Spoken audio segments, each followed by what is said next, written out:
Group calendar not showing in Outlook. How to fix that? Hello everyone, this is Sabrina here to help you today. So without any further ado, let's get into the video. So first,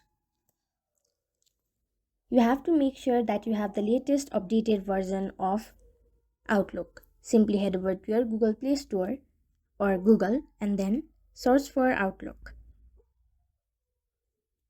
Then you just have to go to Microsoft Outlook, and if there is an update button instead of this open button, you just have to tap on it and then you will get the updated version. The next step is to go to settings and then go to apps, find Outlook,